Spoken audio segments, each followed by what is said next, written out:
The company building was suddenly sealed off with steel doors, trapping 80 employees inside. Just as everyone was still in shock, the overhead intercom crackled to life, issuing a chilling demand: kill 2 of your colleagues within 30 minutes, or double that number will be randomly executed. Panic immediately spread. They tried to call for help, but to their horror, all signals had been completely cut off. With the final steel door closing, the entire building was completely isolated from the outside world. One employee, desperate, kicked the door with all his might, but it was futile. A maintenance worker pulled out a welding torch, hoping to burn through the steel. However, not only did the door remain undamaged, but the surface temperature didn't even change. Everyone gasped in disbelief.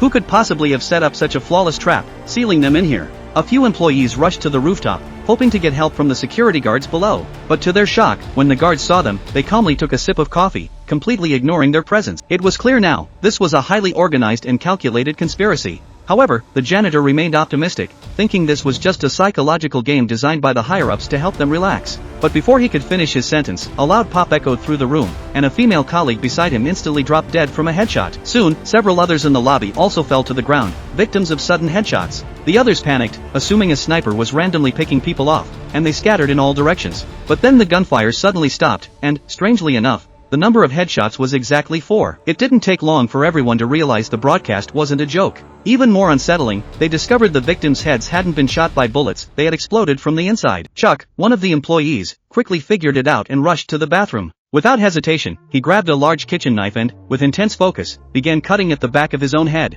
It turns out that before joining the company, each employee had an explosive device implanted in the back of their skull. If they didn't remove it soon, they would eventually explode. Chuck endured the pain, hacking away at his skull, but just then, the building's intercom blared again. To survive, Chuck had no choice but to follow the orders. As the others continued searching the bathroom, they discovered dozens of hidden cameras. It seemed their every move was being watched. Before they could come up with any plans, the broadcast crackled to life once more, and this time, the demand was even worse: kill 30 people within 2 hours, or 60 would be randomly sacrificed.